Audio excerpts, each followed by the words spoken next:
যে নাচগুলো করেন সেই নাচের যদি কিছু অভিজ্ঞতা বলতেন। নাচের অভিজ্ঞতা নিয়ে কি বলবো, নাচ নাচ আমার বরাবরই অনেক ভালো লাগার একটা বিষয়, বা আমার ভালো লাগে। তো নাচ নিয়ে বেশি কিছু বলার নাই। নাচ আমি সবসময় বাসায় করি, টুকটাক প্রোগ্রাম করি। তো নাচ ছাড়া মানে চলতে পারবো না, বাঁচতে পারবো না। যতদিন বেঁচে আছি নাচ নিয়ে বেঁচে থাকবো। হয়তো বা বেশি করতাম আগে স্টেজ শোগুলা, এখন একটু কমাই দিছি, বাট করব, ছেড়ে দিব না কখনো।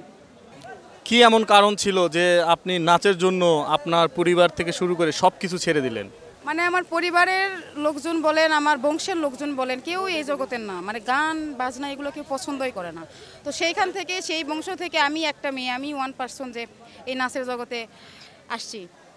তো এটাই আপনার হচ্ছে খারাপ লাগার বিষয়টা কি, যেহেতু এই নাচের জন্য বা এই মিডিয়ার জন্য আপনি গোটা পরিবার থেকে শুরু করে আপনার বংশ বলেন, জাতি ধর্ম বলেন, সব কিছু ত্যাগ করেছেন। তো আপনার অনুতপ্তের জায়গা কতটুকু বা প্রাপ্তির জায়গা কতটুকু? আসলে ধর্ম ত্যাগ করি নাই, আমি মুসলমান। তো এখানে আমার অনুতপ্তের বিষয়টা হচ্ছে, আমি আমার আব্বার সঙ্গে কথা বলতে পারি না গত 3 বছর। আমার আব্বুর সঙ্গে আমার কথা হয় না, দেখা হয় না গত 3 বছর।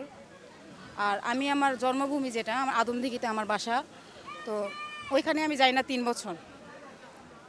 এটাই আমার সবচেয়ে বড় কষ্টের বিষয়। আমি আমার আব্বুকে দেখি না, আমি আমার আম্মুকে দেখি না, তাদেরকে আমি দেখতে পারি না, তারা আমাকে দেখতে পারে না।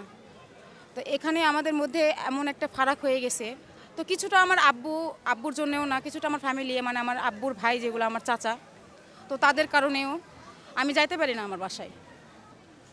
বা এই মিডিয়াতে আছেন, এটা নিয়ে কি স্বপ্ন দেখছেন কিনা? হ্যাঁ, আপাতত এখন এটা নিয়ে স্বপ্ন দেখছি ভাইয়া। এখন আপনারা যদি আমাকে সাপোর্ট করেন, হেল্প করেন, আমার দর্শকরা যদি আমাকে সাপোর্ট করে, হেল্প করে, তাহলে আমি এটা নিয়ে কিছু করতে পারি, এই আর কি। আমি সাধারণত হিন্দি, বাংলা, ভোজপুরি, বিশেষ করে স্পেশালি ভোজপুরি গানের নাচগুলো বেশি করি। আর ইন্ডিয়ার স্বপ্ন আছে না, আমি তার বিশেষ বড় ফ্যান।